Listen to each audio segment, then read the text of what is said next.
আসসালামু আলাইকুম। টাইটেল দেখে অনেকে বলতে পারেন যে আমি ভাওতাবাজি করছি। আসলে ভিডিওটি দেখলে বুঝতে পারবেন যে আমি আসলে কিভাবে বললাম যে ৳20 খরচে খাঁচা তৈরি করলাম। আমি মূলত বাড়িতে পড়ে থাকা বাটাম দিয়ে চারকোনা একটা শেপ তৈরি করে নিয়েছি। তার আগে বলে নিই ৳20 মূলত আমি পেরেক কেনার কাজে খরচ করেছি। তো পেরেক দিয়ে সুন্দর করে জাবদা করে চারকোনা একটি আকৃতি তৈরি করি। তো তার আগে ভিতরটা দেখাই। ভিতরে দেখেন যে আমি পানির পাত্র হিসেবে ব্যবহার করেছি বোতল দিয়ে কাটা একটি পানির পাত্র। আর উপরে ছাদ হিসেবে ব্যবহার করেছি গরুর গইলে নষ্ট হয়ে যাওয়া কার্পেট। তো এগুলো সবই আমার কিনা লাগেনি। আর ভিতরে পানির পাত্রটাও আমি কেটে তৈরি করেছি। এতে সহজেই পাখিগুলো পানি পান করতে পারে। আর সামনে যে খাদ্যের ট্রেটি দেখতে পাচ্ছেন, এটা হচ্ছে বাড়িতে পড়ে থাকা যখন আমরা কল পুঁতি তখন পাইপ কিছু বেশি থাকে, সেই পাইপটা কেটে পাখির খাদ্যের একটি পাত্র তৈরি করে ফেলি খুব সহজে। আর সামনে যে খাদ্য দেওয়ার যে জায়গা, সেখানে 2 আঙ্গুল পরিমাণে ফাঁকা রেখে ছোট ছোট চটা সেই বাটামে মেরে সুন্দর করে একটা জাবদা দিয়ে একটা ফ্রেম তৈরি করি। আর একটি চটা থেকে আরেকটি চটার দূরত্ব এমনভাবে রাখা হয় যাতে পাখি সহজেই মুখ বাহির করে খাদ্য খেতে পারে, যাতে তাদের গলা ফাঁকে না আটকে যায়।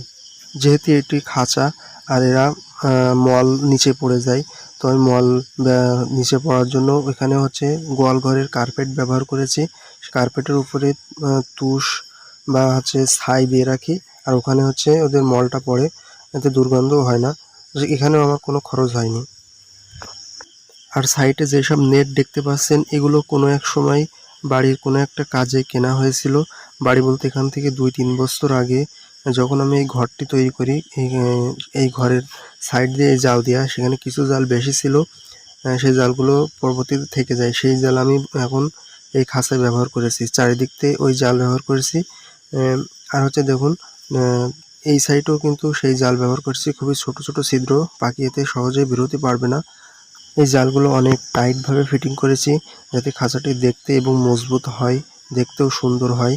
তো ভিতরেও দেখতে পাচ্ছেন যে আমি ওই নেটটি ব্যবহার করেছি যেন পাখির মলটি খুব সহজে নিচে কার্পেটে পড়ে যায়।